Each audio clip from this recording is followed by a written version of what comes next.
Good morning, everyone. We're continuing here in the words of the CHOFETZ CHAIM, and he says like this: "V'kol zeh shedibanu arata," everything we mentioned until now, hu afilu im hu mesaper devar emes al chavera. All of this that we're speaking about, lashon hara, transgressing the positive and the negative commandments, that's all, even if you're speaking the truth about your friend, and which we mentioned several times in the beginning, that this is one of the greatest misnomers of lashon hara.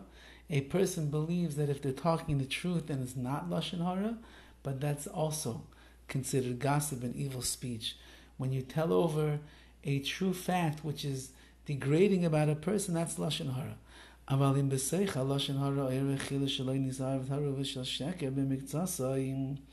However, says the CHOFETZ CHAIM, if while you're saying over lashon hara, you start mixing in words of sheker, falsehood and lies, even b'miktsasa, even just a little bit, you just sprinkle a little bit of lies into the words that you're saying.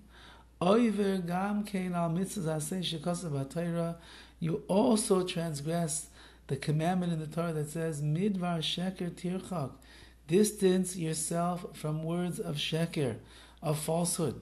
And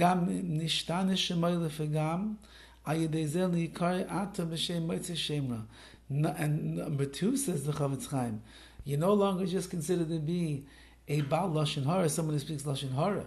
You now went into the category of a Motzei Shemra, someone who spreads rumors and lies. And the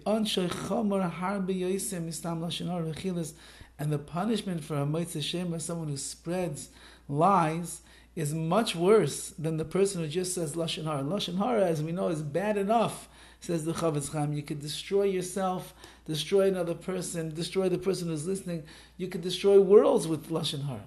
But once that you're motzei shemra, once that you start spreading rumors that are not true, so you're now in a worse category, and your punishments are going to be much more severe.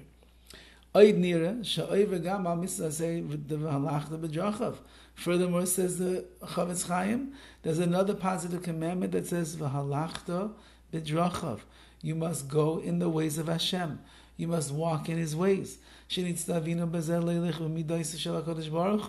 We are obligated to go in the midas, in the character traits of Hashem. Hashem kulam rak l'tayv, and we have to keep in mind all of the traits. The essence of Hashem is all for the purpose of good. K'maimarim zal, like Chazal teach us, Mahu rachum, just like Hashem is merciful, Afata rachum, you have to be merciful as well. Mahu chanun, just like He is benevolent, Afata chanun, you have to be benevolent as well. And the same is true with all of the positive traits of Hashem. We are to emulate those traits. Just like He is kind, we have to be kind. Just like He is patient, we have to be patient.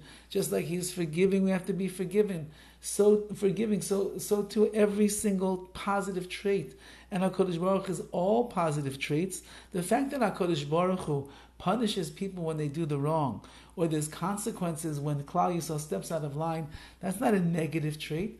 That's also part of the positive, that HaKadosh Baruch Hu, like a good, loving father, wants to make sure that his child doesn't veer too far from the path and misbehave inappropriately.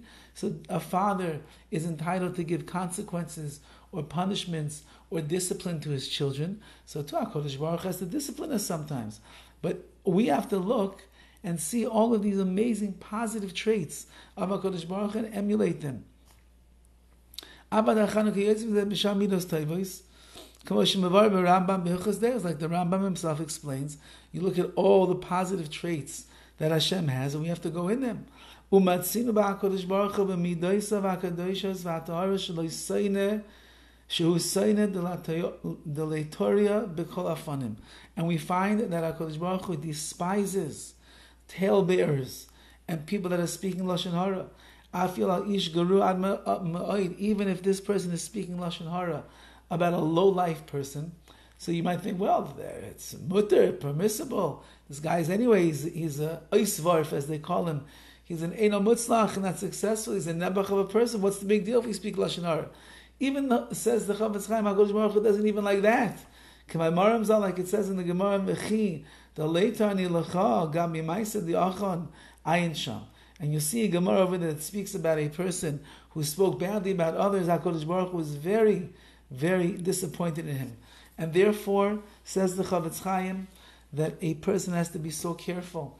Not only can they not speak Lashon Hara, but the chas v'chalila, to be moitze shem ra, to spread slanderous rumors about another person, when especially they're not true, you went into a new category of someone who speaks Lashon Hara, and the punishments are much more severe because you're doing exactly the opposite of who HaKadosh Baruch Hu is and what He wants from us to emulate His beautiful ways. Have a wonderful day.